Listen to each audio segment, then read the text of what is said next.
Hello everyone, कैसे हो आप लोग। उम्मीद करते हैं ठीक ठाक ही होंगे। आज की वीडियो में हम लोग देखने वाले हैं आरआरबी एलपी टेक्नीशियन 2024-25 के लिए प्रीवियस ईयर पेपर का जो 9 अगस्त 2018 शिफ्ट 1 में सीबीटी 1 हुआ था। सीबीटी 1 इसका 20 क्वेश्चंस देखने वाले हैं मैथ के। तो क्वेश्चंस सारे अच्छे हैं, आप लोग देखिए। पसंद आए तो लाइक करके जाइएगा, ना पसंद आए तो आप डिसलाइक ज़रूर करके जाइएगा, लेकिन आप एक बार रुक कर ज़रूर देखिए। चलिए, क्या कह रहा है। नीचे दिए गए वृत्त की जीवा AB को D पर स्पर्श रेखा DC मिलाने के लिए बढ़ाया जाता है। DC मिलाने के लिए बढ़ाया जाता है। AB 12 सेंटीमीटर, DC 8 सेंटीमीटर, तो BD की लंबाई क्या होगी। तो इजी क्वेश्चन ही है। मान लीजिए यहाँ से यहाँ तक की दूरी दिया AB 12, यानी ये आपका 12, फिर यहाँ नहीं दिया, ये पूछ रहा है तो इसको हम x मान लेते हैं, और CD या DC 8 दिया है 8। तो अब इसके लिए निकालने के लिए हम लोग एक रूल लगाएंगे जो कि होगा BD into AB plus BD, AB plus BD बराबर CD का स्क्वायर या DC का स्क्वायर, ये कह सकते हैं। बस यहाँ पर पुट कीजिए, आपका आंसर है। तो 12, यहाँ पर BD कितना है, x हमने मान लिया, ओके, गुना AB कितना 12, BD कितना x, और DC 8 का स्क्वायर। ये तो इसको सॉल्व कीजिएगा तो x इंटू 12 प्लस x बराबर 64। मैं इसको डायरेक्ट गुना इसलिए नहीं किया क्योंकि मैं यहाँ ऑप्शन का सहारा लेने वाला हूँ, और ऑप्शन के सहारा लेने पर आपका जल्दी आंसर आ जाएगा। जैसे मैं कहता हूँ कि आप जो है ऑप्शन को रख कर देख लीजिए। अगर मान लीजिए x के जगह पर ये इस चीज़ को हम पुट करेंगे इधर, जहाँ जहाँ x है, क्या बराबर में 64 प्राप्त होगी। तो x के जगह पर 4√6 हमने पुट किया, उसके बाद 12 प्लस 4√6 ये, तो इसको गुना कीजिएगा तो 48√6, और इधर 4 चौके 16 गुना 6, तो ये रूट में आ गया, तो ये 64 आ ही नहीं सकता है, तो इसलिए ये ऑप्शन नहीं हो सकता है मेरे, ये ऑप्शन नहीं हो सकता, तो ये ऑप्शन नहीं होगा। तो मैं डायरेक्ट जो आंसर है उसको रख रहा हूँ। ये 4 देखिए कैसे, 4 पुट कीजिए x के जगह पर, 12 plus x, sorry 12 plus 4, 12 plus 4, तो 4 गुना 12 4 16, 16 चौके 64 हो जाता है कि नहीं, 64 के बराबर। तो ये सेटिस्फाई कर गया ये ऑप्शन, तो यही राइट आंसर है। क्या हमने BD को ही तो x माना है और BD ही पूछ रहा है, तो ये 4 राइट आंसर है। हालांकि आप जो है यहाँ पर द्विघात समीकरण लगा कर निकाल सकते हैं। जैसे कहने का मतलब ये है, तो ये 12x प्लस x स्क्वायर, यही ना, बराबर 64। तो यहाँ से x square plus 12x plus minus 64 बराबर 0। आप द्विघात समीकरण निकालते रहिए और देखिए, हमारी उम्मीद से तो आपको आना ही चाहिए द्विघात समीकरण। अगर नहीं आता है तो YouTube पर बहुत सारे वीडियो पड़े हैं, आप जाकर देख सकते हैं, या तो फिर 10th का मैथ उठाइए और उसमें ये इस तरह के क्वेश्चंस जो है बहुत सारे मिल जाएंगे द्विघात समीकरण निकालने के लिए। ओके, नेक्स्ट देखिए, कहता है तपस, अभी और ऋषि एक केक को आपस में बांटते हैं। ठीक, तपस के पास इसका 1/2 हिस्सा, ऋषि के पास 1/3 और अभी के पास शेष बचा हुआ हिस्सा है। ठीक, तो अभी के केक का हिस्सा कितना है, तो मान लीजिए टोटल केक का जो हिस्सा होगा कितना होगा, टोटल केक कितना यूनिट का है। तो हम यहाँ पर जो लिखा हुआ है 1/2 और यहाँ पर 1/3, तो ये 2 और 3 का एलसीएम ले, यानी हर का आप एलसीएम ले लीजिए। तो 2 और 3 का एलसीएम कितना, 6।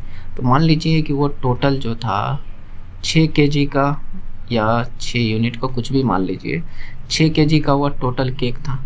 उसका 1/2 किसके पास, तपस के पास। तो तपस के पास 6 का 1/2 कीजिएगा तो कितना होगा, तो आपका जवाब होना चाहिए 3। तो तपस के पास 3 kg मिल गया। ओके, ऋषि के पास 1/3, यानी कोई ऋषि है उसके पास 6 का 1/3, तो ये कितना हो गया 2, यानी ऋषि के पास 2। तो 6 में से 3 और 2 5, तो ये दोनों ले लिए, तो बचा कितना, 6 में से 2। अभी के पास एक ही तो बचा है कि नहीं, एक बचा। तो अब पूछ रहे अभी के केक का हिस्सा, तो अभी को कितना मिल रहा है, 1, टोटल कितने में से, 6 में से। तो यही राइट आंसर है। तो इस तरह से आप जल्दी कर सकते हैं, अन्यथा आप x मानकर कीजिए, फिर देखिए आपका कितना टाइम लगता है। मेरा काम है कि मैं आपको सही तरीका बताऊं कि कैसे सोल्व किया जा सकता है, अन्यथा और भी हो सकते हैं इसके अलग तरीके, लेकिन मेरे लिए ये बेस्ट तरीका है और मैं आपको भी सजेस्ट करूंगा। ओके, नेक्स्ट देखिए, मैंने इसका टोटल जो एलपी का प्रीवियस ईयर पेपर है, टोटल 29 शिफ्ट में हुआ था। 29 शिफ्ट में एलपी का 2018 वाला जो हुआ था 29 शिफ्ट में, इसमें इसका लगभग मैंने फुल सॉल्यूशन, जिसमें कि मैथ, रीजनिंग, जीके और जीएस, सिर्फ करंट अफेयर को छोड़कर लगभग इसका 25 सेट मैंने 25 पेपर कंप्लीट करा दिए। 29 में से 25 पेपर हमने कंप्लीट करवा दिए हैं, आप जाकर देख सकते हैं, जिसमें कि मैथ, रीजनिंग, जीके, जीएस सभी सोल्व करवाए हैं। ओके, तो मैं कुछ दोस्तों के कमेंट पर मैं इस वीडियो को बना रहा हूँ, क्योंकि उसने कहा कि ऐसा कीजिए, कुछ मैथ का, ओनली 1 मैथ का वीडियो दीजिए। तो मैं हमें भी लगा कि नहीं, चलिए ये बात तो सही कह रहे हैं, है कि नहीं। तो हालांकि आपको जो इच्छा, आप जहाँ से भी देखें, फुल सेट देखें या आप सिर्फ मैथ का देखें। अगर आपको सिर्फ रीजनिंग का भी चाहिए तो बता दीजिएगा, मैं कोशिश करूँगा कि मैं उसको भी करा दूँ। तो देखिए यहाँ पर 12 मीटर लंबी सीढ़ी एक खिड़की तक पहुँचती है, ठीक है, जो सड़क के किनारे ज़मीन से 12 मीटर ऊंचे पर है। एक खिड़की है यहाँ पर, मान लीजिए खिड़की जो ज़मीन से 12 मीटर ऊंचे पर स्थित है, और इस पर एक सीढ़ी पहुँचता है 13 मीटर का, उस पर एक सीढ़ी पहुँचता है 13 मीटर पर, ठीक। और उसका आधार को एक बिंदु पर रखते हैं, इसका आधार को एक बिंदु पर रख दिए, सीढ़ी के आधार को एक बिंदु पर रखते हैं, और सीढ़ी को 5 मीटर ऊंची खिड़की तक पहुंचाने के लिए सड़क की दूसरी तरफ मोड़ दिया जाता है। नहीं, इधर अब 5 मीटर ऊंचाई तक, अब जो खिड़की, दूसरा खिड़की जो है वो 5 मीटर तक ऊंचाई तक पहुंचा दिया, ये 5 मीटर उसकी ऊंचाई तक पहुंचा दिया। ओके, तो सीढ़ी अभी भी 13 मीटर का ही होगा, क्या मेरी बात को समझ रहे हैं। सीढ़ी अभी भी कितने मीटर की होगी, 13 मीटर की। तो गली की चौड़ाई क्या है, यानी इस पॉइंट और इस पॉइंट का दूरी क्या है, यही बात इसने पूछ रहा है कि नहीं। तो चलिए इसको करते हैं। तो यहाँ पर देखिए, आप यहाँ पर ट्रिपलेट लगा सकते हैं। ट्रिपलेट कहने का मतलब कि 12, 13, जैसे कि 5, 12, 13 का ट्रिपलेट बनता है, 5 और इधर 5, 12, 13 का, और इधर 5, 13, तो ये 12, ये 12 है कि नहीं। तो यहाँ पर टोटल कितना हुआ, 12, 5, 17, ये आपका राइट आंसर है। अन्यथा आप यहाँ पर लंब स्क्वायर करने, स्क्वायर आधार स्क्वायर करते रहिए, देखिए क्या मिलता है। इससे आपको ज़्यादा टाइम भी लगेगा, हालांकि कुछ ट्रिपलेट तो आप लगा ही सकते हैं, है कि नहीं। चलिए नेक्स्ट देखिए इस क्वेश्चन को कीजिए, अब भी पहले रोक कर कोशिश कीजिए कि मैं करूं। जैसे यहाँ पर देखिए बहुलक और माध्यक के बीच का अंतर 2 है, तो माध्यक और माध्य के बीच का अंतर ज्ञात कीजिए। ठीक है, तो यहाँ पर हम मान लेते हैं बहुलक को x, माध्यक को y और माध्य को z। ओके, ये चीज़ हमने तीनों को मान लिया। तो आप लोगों को एक फार्मूला याद रखनी है, पहले दिया क्या है वो लिख लेते हैं। बहुलक और माध्य का अंतर यानी x माइनस y का अंतर, x माइनस y का अंतर कितना है y। उसके बाद हमसे पूछ क्या रहा है, माध्यक को हमने क्या माना है y और z के बीच का अंतर यानी y माइनस z का अंतर वाट यानी क्या निकालनी है। तो आप लोगों को एक फार्मूला याद रखना है, 3 माध्यक बराबर बहुलक प्लस 2 माध्य, ये फार्मूला होता है। ओके, तो इस पर बैठाइए, जो भी मान हमने लिखा उस मान को बैठा दीजिए। चलिए करते हैं। 3 माध्यक को हमने क्या माना है y, माध्यक को y, बहुलक को हमने क्या माना है x प्लस 2, माध्य को हमने क्या माना z, यही ना। तो इसको देखिए,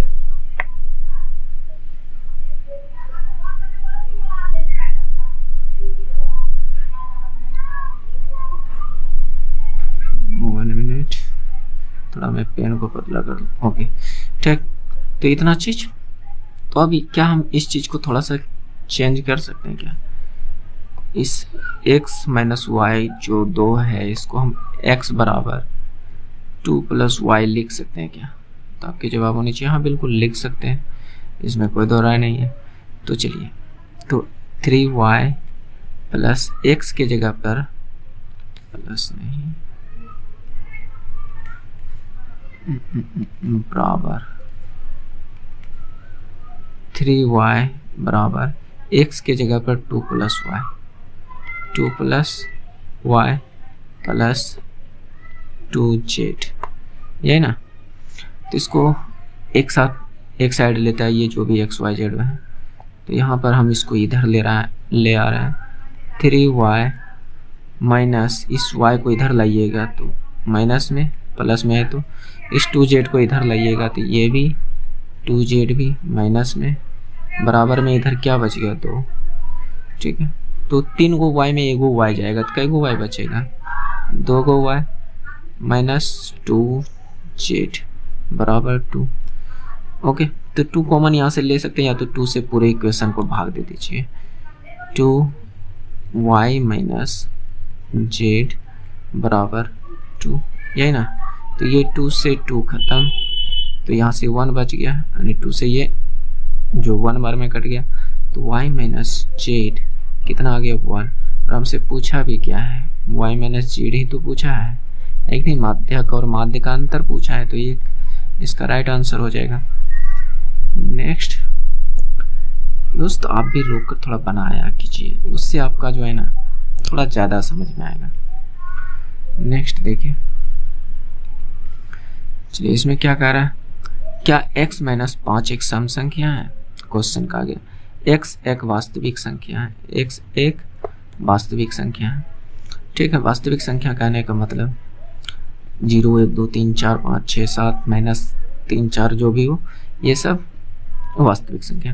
तो यहाँ पर जो इस कहने का मतलब x का वो जो मान भी रखें वह सम होना चाहिए, अंक 5 घटाने पर सम होना चाहिए। ओके, तो यहाँ पर अगर x का मान हम कुछ भी रख देते हैं और ये पूर्णांक से संबंधित है, यहाँ कहने का मतलब पूर्णांक मतलब जो पूर्ण अंक हो, जैसे 1 2 3 4 5, ये डॉट डॉट यानी पॉइंट में नहीं होना चाहिए, पूर्णांक होना चाहिए। तो कहने का मतलब यहाँ पर अगर हम 15 रख देते हैं या तो x को 15 ही ले लेते, तो ये भी पूर्णांक ये भी पूर्णांक, तो क्या ये सम रिजल्ट देगा, सम संख्या बनाएगा? नहीं बनाएगा, है कि नहीं। जैसे यहाँ पर हम 15 रख दें, x को जो अगर हम 15 मानते हैं, अगर यहाँ पर x हम 15 रखेंगे तो क्या सम संख्या नहीं बनेगा? बन जाएगा, क्योंकि 15 में 5 जाएगा तो ये 10 हो जाएगा, है कि नहीं। तो x यहाँ भी 15 अगर हम रख दें तो ये क्या 5 एक विषम संख्या है कि नहीं। तो इस हिसाब से दूसरा नंबर जो है वह परफेक्ट है, यानी केवल कथन 2 पर्याप्त है जबकि केवल एक कथन पर्याप्त नहीं है। ओके, नेक्स्ट थोड़ा समझने का कोशिश कीजिए, बाकी बात तो हम है ही। कंपनी ABC की बिक्री कितनी थी, कब थी, ये कोई गारंटी नहीं, किस चीज़ की ये भी कोई चीज़ नहीं बताया, लेकिन पूछ रहा है कि कितने बिक्री थे। तो कथन ये कहता है कि कंपनी ABC ने साबुन के 7500 यूनिट बेचे हैं, ठीक। तो प्रत्येक को 70 रुपये में बेचे हैं, इस 70 रुपये से कोई लेना देना है ही नहीं, लेकिन 7500 यूनिट बेचे हैं साबुन के 7500 यूनिट 75,000 है, 75,000 यूनिट बेचे हैं। तो क्या हम इससे बता सकते हैं कंपनी कितनी बिक्री की?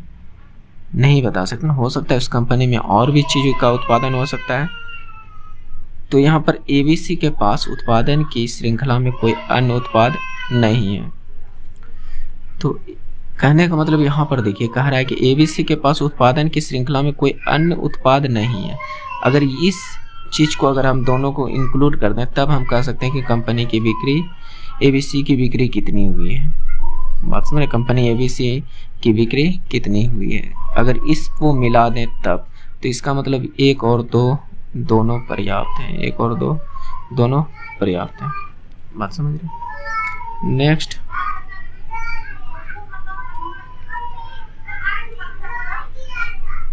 चलिए इस क्वेश्चन के, थोड़ा हमारे घर में बच्चे वगैरह ज़्यादा है तो इसलिए आवाज़ थोड़ा नॉइस वाइस आता होगा, तो उसके लिए इग्नोर कीजिएगा।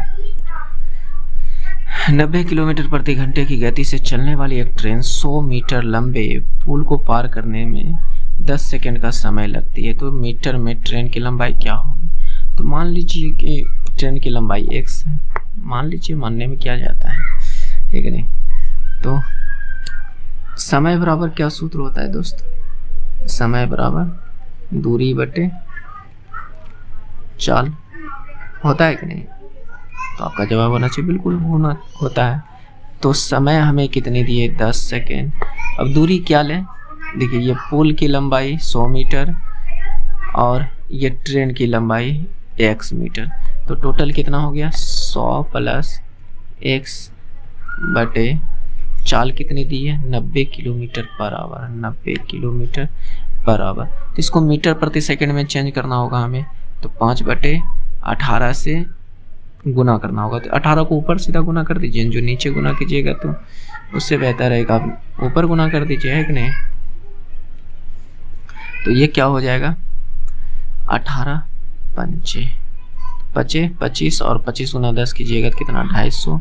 इधर कितना आया? 100 प्लस x। 100 में 250 में 100 घटाइएगा तो कितना बचेगा? 150 x, है कि नहीं। और x को हमने माना है ट्रेन की लंबाई, तो ये 150 राइट आंसर आ गया।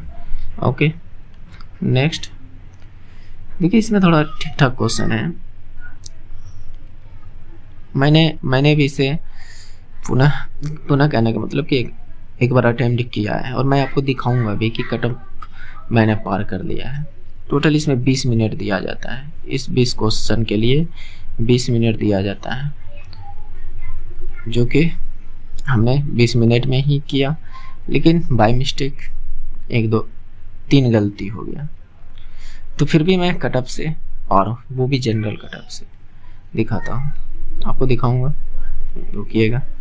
चलिए नेक्स्ट देखते हैं।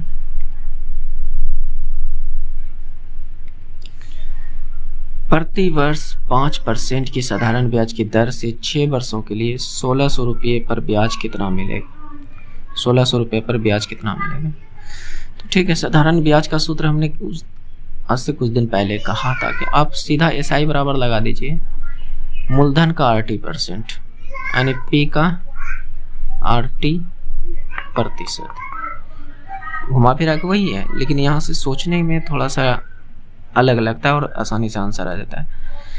तो यहाँ पर क्या है, P 1600, हालांकि RT% करने का मतलब 5 6 30% इसका निकाल दीजिए तो आपका आंसर 30% मतलब नीचे में अगर प्रतिशत उड़ाइएगा तो नीचे में 100, ये 100 कट गया, 16 3 48 यानी 480 रुपये आपका डायरेक्ट आंसर आ गया। या अगर आप ऐसे सोचते हैं कि मूलधन का RT% होता है, RT मतलब क्या, रेट और टाइम प्रतिशत, रेट गुना टाइम का प्रतिशत, बस निकाल देते तो आपका आंसर हो जाता। तो ये कुछ आसान है तरीका। नेक्स्ट, बाकी बात आप तो पुराने तरीके को जानते ही होंगे। आज हमारा सिस्टम ही साथ नहीं दे रहा है दोस्त, क्या करूं, बहुत स्लो चल रहा है सिस्टम। मुश्किल से 10 मिनट चलता है फिर स्लो हो जाता है। देखिए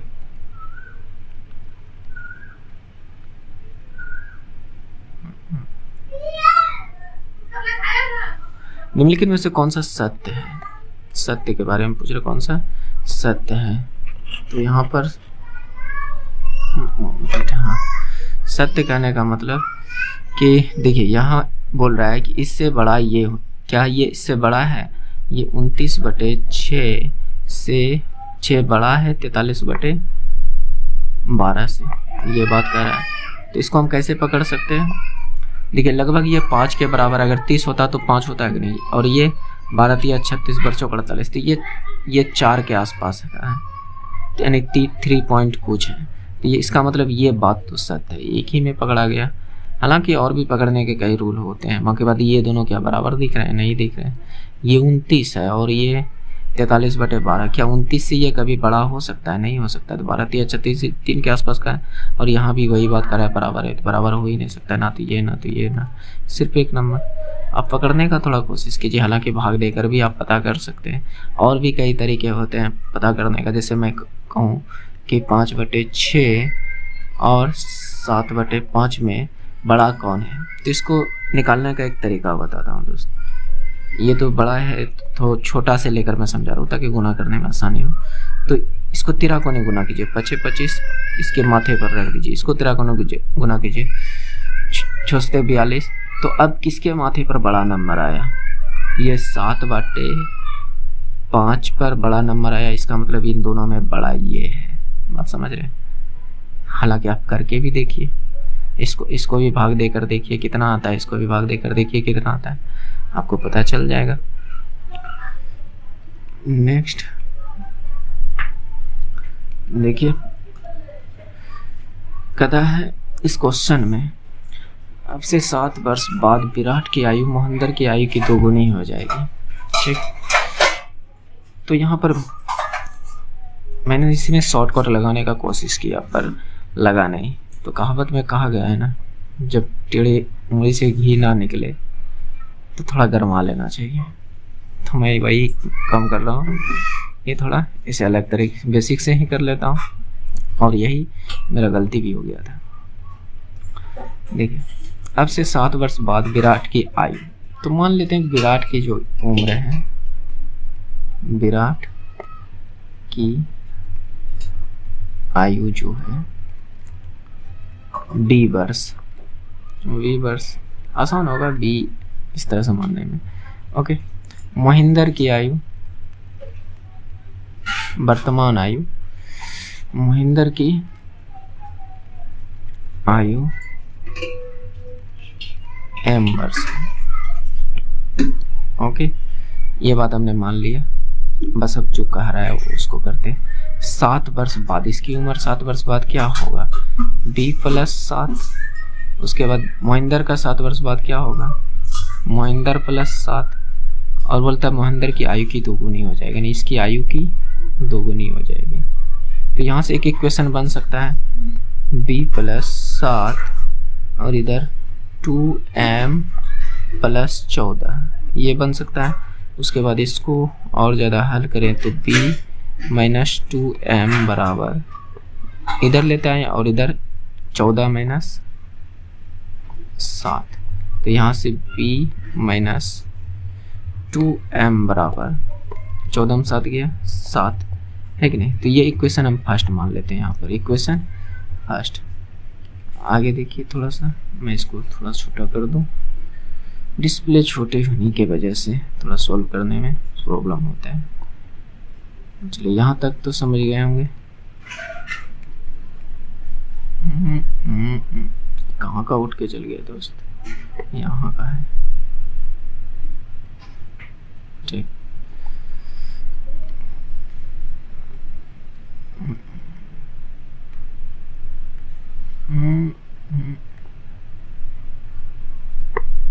अब ठीक है, चलिए अब दूसरा लाइन को पढ़ते हैं। कहता है 5 वर्ष पहले मोहिंदर की आयु विराट की आयु के 2/5 वर्ष से 1 कम थी। ठीक, तो 5 वर्ष पहले विराट की आयु क्या, b माइनस 5, और मोहिंदर की आयु क्या, m माइनस 5। ओके, तो विराट की आयु के 2/5, किसके आयु के 2/5, तो विराट के आयु का, इसके आयु का 2/5 से 1 कम मोहिंदर की आयु है। यही तो बोल रहा है, 5 वर्ष पहले मोहिंदर की आयु विराट की आयु के 2/5 से 1 वर्ष कम थी। ओके, तो यहाँ से ये, तब इसको सोल्व कीजिए। 2b माइनस 5 दूनी 10, और ये 5 से इसको गुना कर दीजिएगा तो -5, और यही 5 से अब इनको गुना कर दीजिए। हालांकि आप इतना सोल्व कर सकते हैं, हमें उम्मीद है। 5 माइनस 25, ये 5 माइनस 25, तो 2b माइनस 5m बराबर -25 माइनस प्लस 10।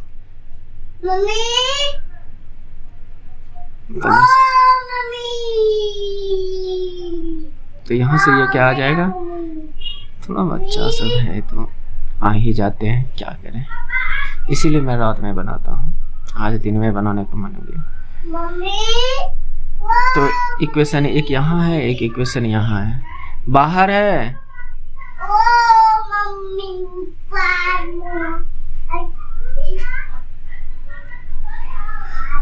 मात्र 2 साल का बच्चा है, देखिए कैसे बोल रहा है। तो चलिए दोनों यहाँ से 2b माइनस 5m बराबर माइनस का -15, ये प्लस का 15 होता है। यहाँ पर यही होता है, थोड़ा सा हल्ला वल्ला करता है तो थोड़ा डिस्टर्ब हो जाता है। प्लस का 15, ओके, माइनस माइनस यहाँ -15 होता है कि नहीं, इस साइड जाकर +15, तो इसको घटाइएगा तो कितना होगा, माइनस का 10। तो एक इक्वेशन ये भी बना और एक इक्वेशन यहाँ है, 2b माइनस 2m यानी b माइनस 2m बराबर 7 है, यहाँ 2b माइनस 5m बराबर -10। यही होता है दोस्त कि थोड़ा सा जिसके पास व्यवस्था है तो उसके पास सुविधा, मतलब कि वीडियो बनाने की सुविधा नहीं है। दिन में बनाने का यही होता है कि किसी न किसी चीज़ का शोरगुल होते रहता है।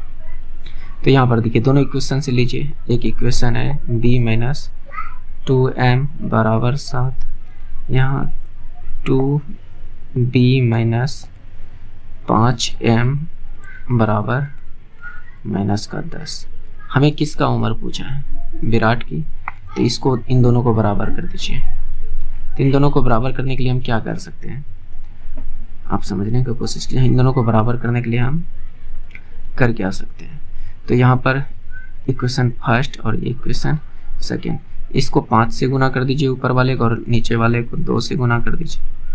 तो ये जाकर आपका निकलेगा जो नया बनकर 5b माइनस 5 दूनी 10m बराबर 7×5 35, और इन दोनों को गुना कीजिए, 2 दूनी 4b माइनस 5 दूनी 10m और माइनस का 10 दूनी 20 माइनस 20। बस ये दोनों सेम हो गए तो चिन्ह को चेंज कर दीजिए, माइनस प्लस, जहाँ जहाँ माइनस है वहाँ प्लस कीजिए, जहाँ प्लस है वहाँ माइनस कीजिए। तो इसको और थोड़ा मैं छोटा करता हूँ।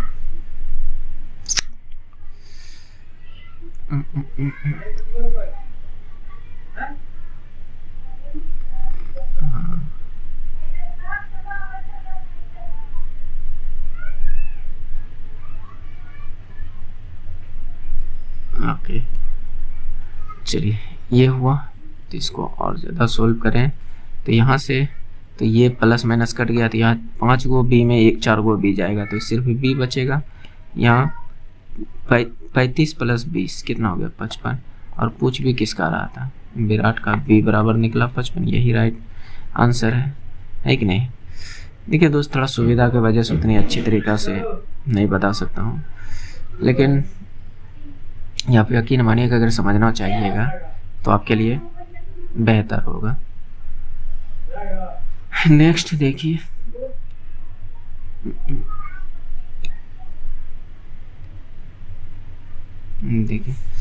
एक स्विमिंग पूल 3 टैंकर ABC द्वारा 10 घंटे में भरा जाता है। ठीक है, यानी हम यहाँ लिखते जाते हैं, एक A है, एक B है और एक C। 3 टैंकर द्वारा भरा जाता है जो कि 10 घंटा लगते हैं। ठीक है, अब यहाँ पर हमें इसकी क्षमता निकाल लेनी है। ओके, क्षमता निकाल लेना है, A अनुपात B अनुपात C। देखो हम कैसे निकाल सकते हैं। देखिए, B से दोगुना तेज, यानी C जो है B से दोगुना तेज है, नहीं ये दोगुना है B से। ठीक, B A से दोगुना तेज है, यानी B जो है A से दोगुना तेज है। क्या इस तरह का अनुपात आपने नहीं निकाला है, अनुपात वाला क्वेश्चन? तो आपका जवाब होना चाहिए बिल्कुल, हमने इस तरह तो कई बार रेशियो प्रोपोर्शन में किया है कि नहीं।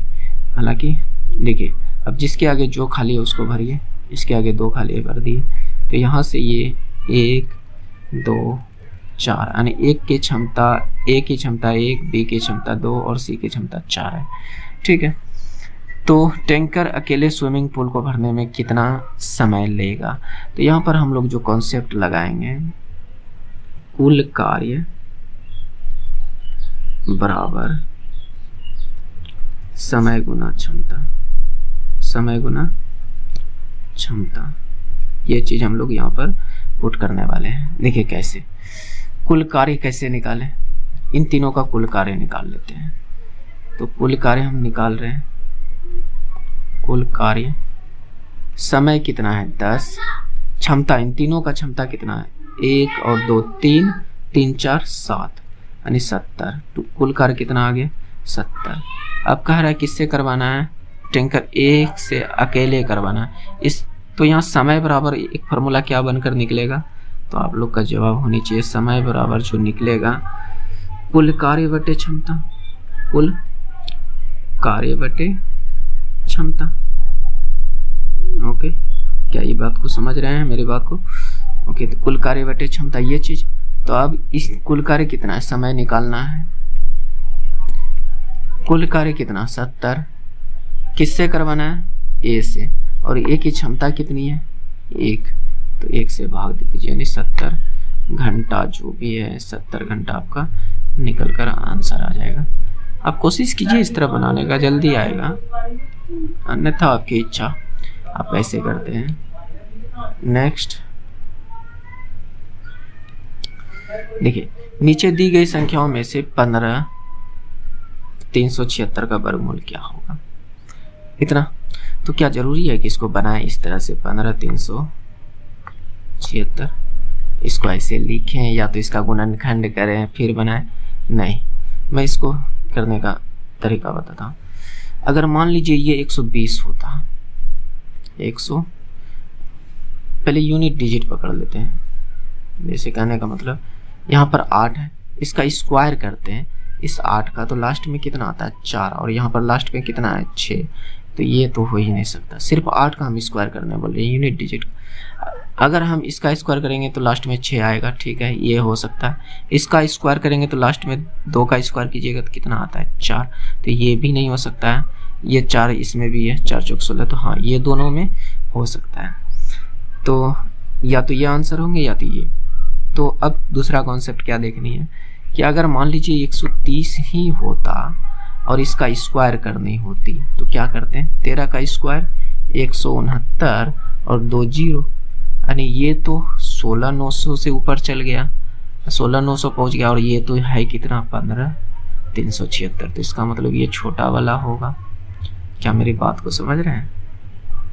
क्योंकि देखिए अगर 120 का आप स्क्वायर करते हैं, 120 का 124 ना मानकर 120 का स्क्वायर करते हैं तो कितना होता है 144, 12 का स्क्वायर और 2 जीरो, तो इतना कहीं ना कहीं इसके आसपास है, और ये तो इससे बड़ा है, यानी इससे ये बड़ा हो गया, और बड़ा वाला जब 130 का ही इतना है तो 134 का कितना होगा, सोच सकते हैं जब ये होगा। तो इसलिए थोड़ा सा यहाँ पर 1-2 कॉन्सेप्ट लगाकर इसको जल्दी कर सकते हैं। नेक्स्ट कीजिए, इस क्वेश्चन में देखिए कैसे इसको कर सकते हैं।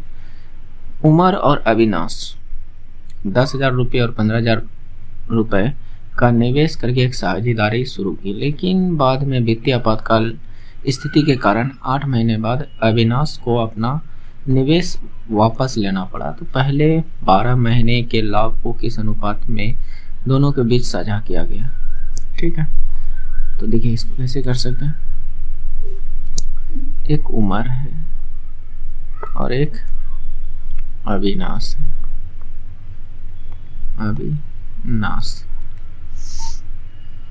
ओके। तो इसने 10,000 लगाया, 10,000 को हम 10 के लिखते हैं, ओके, और इसने 15,000 लगाया, नहीं 15 के, ठीक है। तो 1 साल के लिए लगाया है, लेकिन वित्तीय आपातकाल स्थिति के कारण 8 महीने बाद अविनाश को अपना निवेश वापस लेना पड़ा, यानी इसने 8 महीने तक लगाया 1 साल में, यानी 12 महीने में 8 महीना ही इसने लगाया और इसने 12 महीना लगाया, तो लाभ भी इसी अनुपात में होगा, है कि नहीं। तो बस के से के खत्म और कटाइए 3 से 4 बार में, 3 से 5 बार में, और ये 5 से 2 बार में, और 4 दूनी 8, इधर भी कट गया 8, यानी 1:1 आ गया, जो कि ऑप्शन नंबर बी में दिया हुआ है। इस तरह से इसको निकाल सकते हैं। नेक्स्ट देखिए, लाभ का जो अनुपात होता है, आप कितना निवेश किए हैं, निवेश गुना कितना आपने कितने समय के लिए लगाया है, ये ना, तो उसी पे तो आप निकालिए। अगर निवेश और समय पर ही तो आप प्रॉफिट को काउंट कीजिएगा, है कि नहीं। अगर कोई 20 साल के लिए लगाया, वही पैसा कोई 20 साल के लिए लगाएगा तो उसे ज़्यादा लाभ होगा, है कि नहीं। नेक्स्ट देखिए, ये प्रश्न अच्छा था और ये कॉमन मिस्टेक के वजह से ये मेरा गलती हो गया था। एक लंब वृत्तीय शंकु जिसके आधार की त्रिज्या उसकी ऊंचाई के 1/3 के बराबर है, ठीक है। लंब वृत्तीय शंकु की त्रिज्या और ऊंचाई कुछ लिख लेते हैं। तो शंकु की ऊंचाई, 2 चीज होते हैं शंकु में, है कि नहीं। तो बोल रहा है क्या, आधार की त्रिज्या उसकी ऊंचाई का 1/3, ऊंचाई का 1/3, तो हम मानते हैं ऊंचाई h है, h को कुछ मान लेते हैं 6, 7, यानी 3 का मल्टीपल में मान लेते हैं, तो 3 ही मानेंगे तो वो भी चलेगा। अगर 3 ऊंचाई है, इसका 1/3 कितना, 3 का 1/3, आपका जवाब होना चाहिए 1 हो जाएगा, तो त्रिज्या 1 हो गया, ठीक। तो उस लंब वृत्तीय शंकु का आयतन और एक गोले के आयतन के बराबर है, तो शंकु की त्रिज्या और गोले की त्रिज्या का अनुपात क्या होगा, शंकु की त्रिज्या और गोले की त्रिज्या का अनुपात क्या होगा, ठीक है, ये पूछ रहा है। और इसने कहा क्या, शंकु का आयतन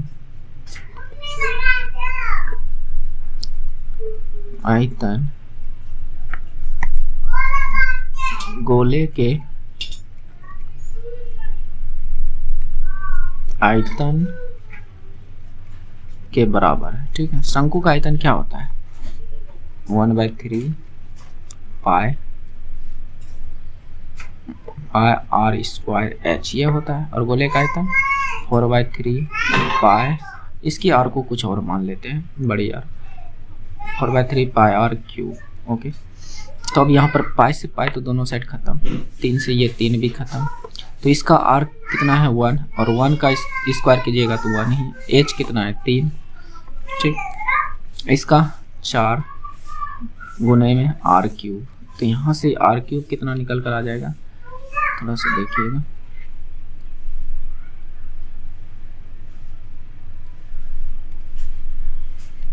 देखिए, तो ये 3/4 बराबर आर क्यूब, यही ना आर क्यूब, तो आर बराबर यहाँ से क्या निकल कर आ जाएगा, √3/2 या √3/√3 यानी ये आएगा, क्योंकि इधर क्यूब था तो उठ कर जाएगा तो ये हो जाएगा। तो इसका आर ये और शंकु का आर ये। तो वही हमसे पूछा है, छोटी आर, इसकी आर को हम छोटी आर मान रहे हैं और इसकी आर को हम बड़ी आर। तो छोटी आर का मान कितना 1, बड़े आर का मान कितना, ये इसको 13 को ने गुना कर दीजिए तो ये 4 करने में 3, यहाँ √3 √3, तो यही मेरा अनुपात में निकल कर आ जाएगा, है कि नहीं। तो ये कहाँ पर है, यहाँ पर, और हमने हड़बड़ी में ये मार्कर निकल गया था, जो कि हालांकि बनाया था सही, लेकिन आंसर टिक करने में गलती कर दिया, क्योंकि टाइम 20 मिनट था दोस्त, लेकिन मैंने 20 क्वेश्चन अटेम्प्ट किया, तो ज़रूरी नहीं है कि 100% ही सही हो, कुछ तो मिस्टेक होता है और आपसे भी होगा, और बाद में बनाइएगा तो बिल्कुल सही बनेगा।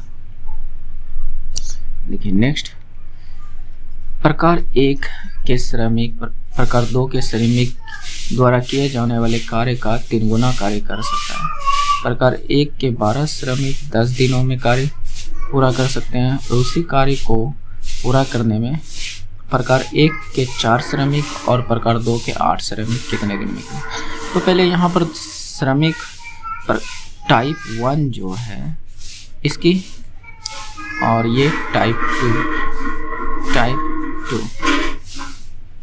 ये है।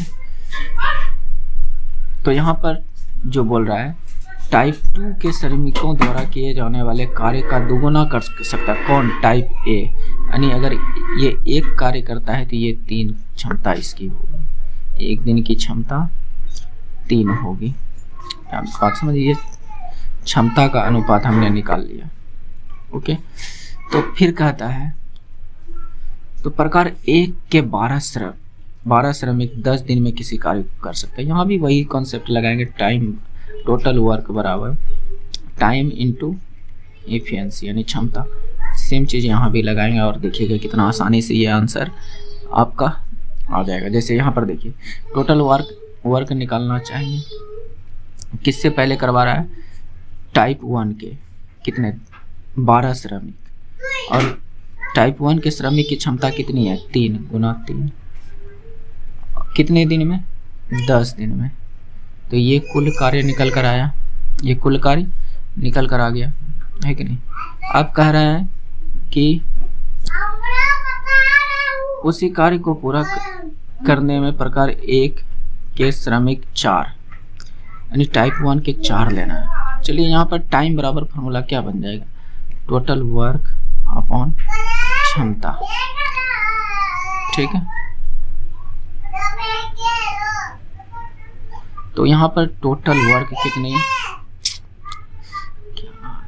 12 × 3 × 10 ये है।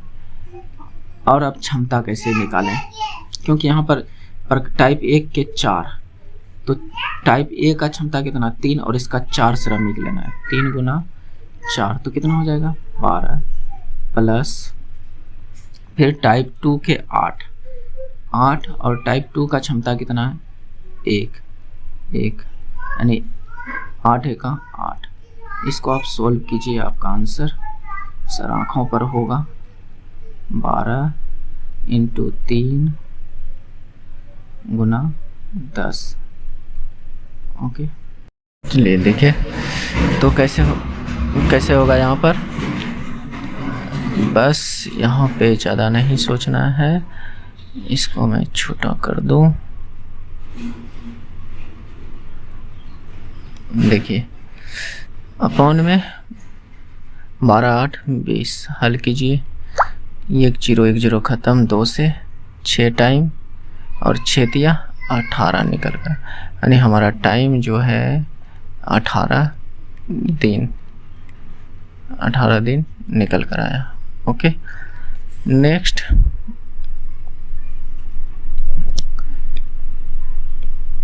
ये वीडियो बनाने में भी बहुत परेशानी हो रहा है दोस्त, क्योंकि आज इतनी गर्मी है कि हमारा लैपटॉप भी हैंग कर रहा है बार बार।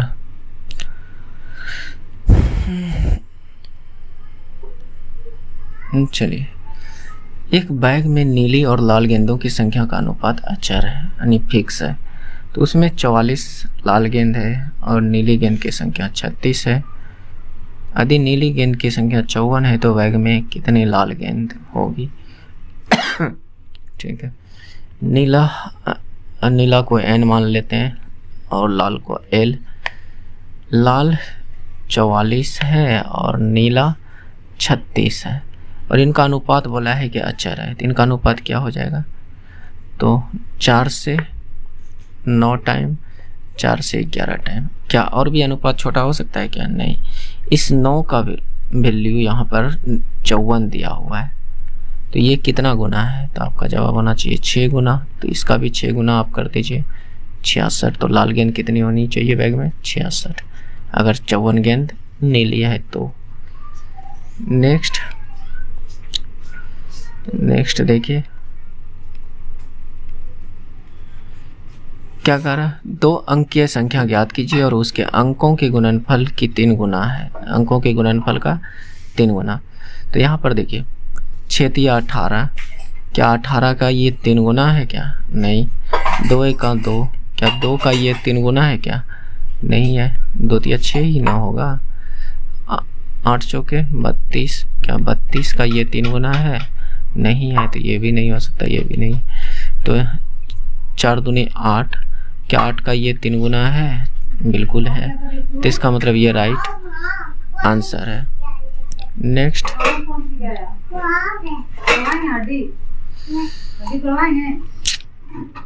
देखिए, नेक्स्ट इस क्वेश्चंस को बनाइए। देखिए, अब से 3 वर्ष बाद धायरी की आयु और अयांश की आयु 2 गुने से 8 वर्ष कम होगी। उनकी वर्तमान आयु का योग 61 है। तो चलिए इनकी वर्तमान उम्र को मान लेते हैं। वर्तमान उम्र, धारी की वर्तमान उम्र को d मान लेते हैं।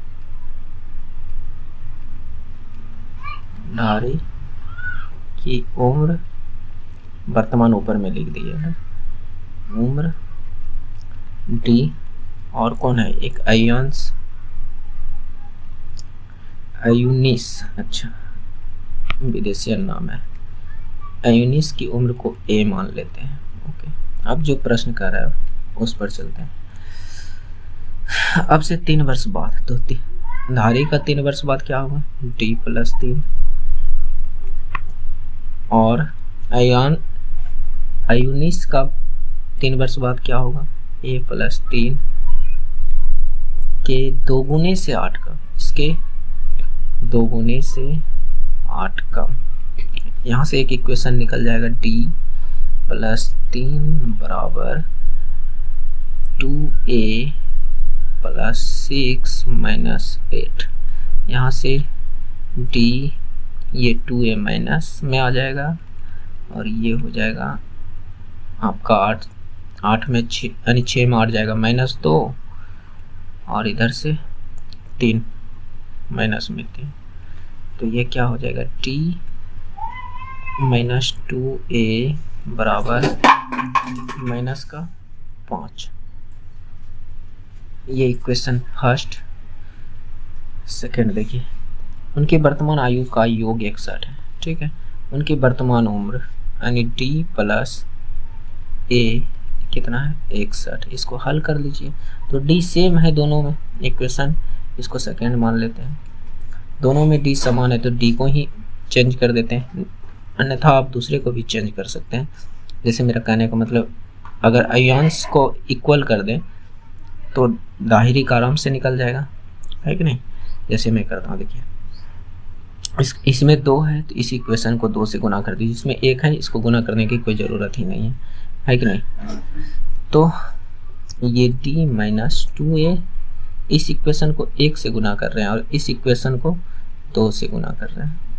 तो 2a बराबर माइनस का 5 और इसको गुना करें 2 से तो 2d माइनस 2a, यहाँ पर प्लस है तो प्लस ही देंगे। 2a बराबर 61 दूनी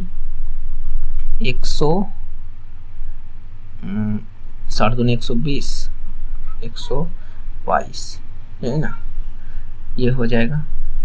तो इसको कटा दीजिए, ये एक प्लस में एक माइनस में तो गायब है कि नहीं।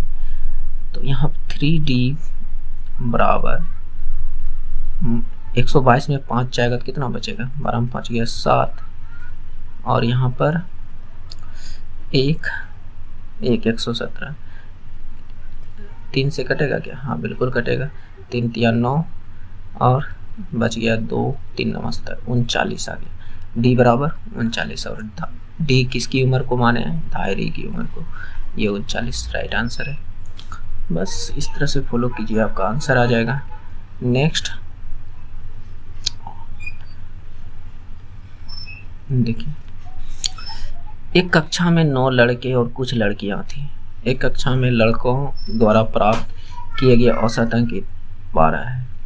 देखिए कुल अंक बराबर कुल योग जो बराबर होता है, कुल योग बराबर औसत गुना कुल संख्या, कुल संख्या, ये आपका योग होता है कि नहीं। बस इसी चीज को पकड़ कर रखना है। तो यहाँ पर आगे देखिए, लड़कों का कुल योग कितना होगा, यानी बॉयज का सम ऑफ बॉयज, लड़कों का कुल योग, औसत लड़कों का कितना दिया है 12 और लड़कों का नंबर कितना दिया है 9, कुल संख्या। तो ये 108 आ गए। ओके, अब लड़कियों का निकाल लेते हैं। ये बॉयज का निकालें, अब गर्ल्स का निकाल लेते हैं कुल योग। गर्ल्स की संख्या नहीं दिया है तो मान लेते हैं जो भी हो x मान लेंगे। और लड़कियों द्वारा प्राप्त औसत अंक 14 है, औसत 14, इसका नहीं पता कितना है तो ये 14x हो गए। कुल कितने हो गए 14x। ओके, यदि कुल औसत यानी विद्यार्थी का कुल औसत, अब कुल विद्यार्थी कितनी है, थोड़ा सा बात समझने का कोशिश कीजिएगा। तो अगर हम कुल विद्यार्थी के बारे में बात करें, कुल विद्यार्थी तो वो कितनी हो जाएगी, 9 को लड़का और लड़की को हम x माने हैं तो प्लस x, ये कुल विद्यार्थी हो गए। तो अब कुल विद्यार्थी का योग कितना होगा, कुल विद्यार्थी का योग जो हो जाएगा यहाँ पर कितना हो जाएगा, कुल विद्यार्थी यानी 9 प्लस x है और औसत, कुल का औसत 13.1 और इसका कुल विद्यार्थी कितना है 9 प्लस x। तो इसको हल कीजिएगा कितना होगा, तो 9 एका 9 13 17, हाँ से यानी 117.9 प्लस 13.1x, ये तो ये कुल विद्यार्थी और यहाँ पर अलग अलग दोनों का है तो यहाँ से कुल कितना हो जाएगा 108 प्लस 14x। इन दोनों को इक्वल कर दीजिए। चलिए इक्वल कर देते हैं, इसको छोटा कर देते हैं, यहाँ पर थोड़ा आसान होगा।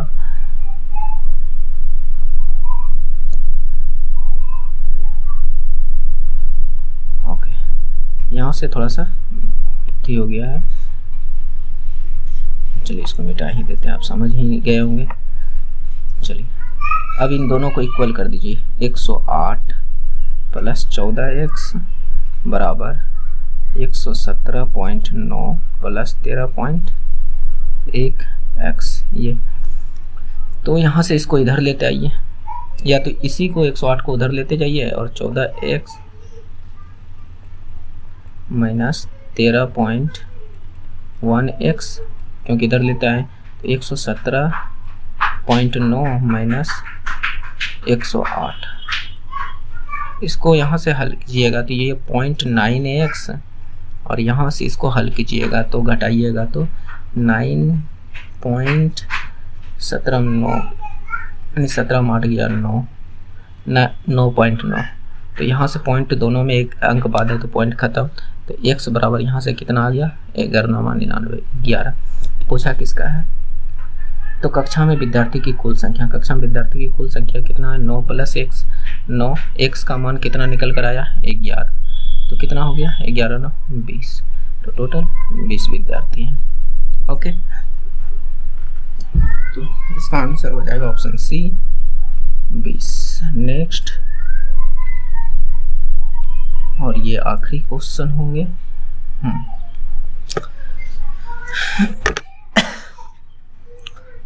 9.5% की वार्षिक साधारण ब्याज की दर से एक धनराशि 6 वर्ष में 942 रुपये हो जाती है, तो प्रारंभिक निवेश राशि कितनी थी। तो मान लीजिए कि प्रारंभिक निवेश जो मूलधन था वो P 100% मान लेते हैं, हालांकि आप यहाँ पर PRT भी लगा सकते हैं, कोई फर्क नहीं पड़ेगा। तो RT% इसका ब्याज हो जाएगा, तो कहने का मतलब SI कितना हो जाएगा 100 प्लस 100 का 9.5 इंटू 6, तो 9 54 357, यानी कहने का मतलब यहाँ पर ऐसे ही कर दीजिए ना, हालांकि ये कोई भारी क्वेश्चन तो है। इतना प्रतिशत नीचे में 100 ये कट गया, तो ये SI निकल कर आया 100 और इसको गुना कीजिएगा तो 57, तो 157, सॉरी ये SI नहीं, ये मूल कहने का मतलब मिश्र धन हो जाएगा। क्या हो जाएगा अमाउंट मूलधन प्लस SI, मूलधन प्लस SI मिश्र धन है कि नहीं। तो 157% और 157% की ही वैल्यू 942 दिया है, इसी के बराबर में 942 दिया है। ओके, तो यहाँ से 1% की मान अगर हम निकालना चाहें तो कितना हो जाएगा, ये मेरे में से 6 से कट जाएगा 6, तो 100% बनाने के लिए इसको हम क्या कर सकते हैं, तो इसको हम 100 से गुना अगर कर दें 100 से, तो इधर भी हम 100 से गुना कर देते हैं,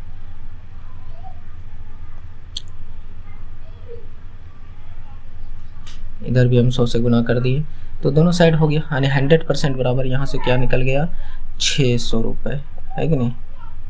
100% बराबर 600, जो कि ऑप्शन हमारा बी में दिया गया है। तो यही हो जाएगा, हालांकि आप और भी रूल लगा कर बना सकते थे, ये मात्र मेरे उम्मीद से 20 से 25 सेकंड का प्रश्न था। ओके, तो ये टोटल 20 क्वेश्चन हमने कंप्लीट करा दिया। आप बताइएगा कमेंट करके आपको ये सेशन कैसा लगा। अगर अच्छा लगा तो आप लाइक कर सकते हैं, अगर आपको अच्छा नहीं लगा तो डिसलाइक करके भी जा सकते हैं, वो आप पर डिपेंड करता है। अन्यथा हमें ये वीडियो बनाने में बहुत तकलीफ हुई, एक तो गर्मी, ऊपर से मेरा सिस्टम हैंग कर रहा था, स्लो चल रहा था, जिसके वजह से बहुत परेशानी हुआ।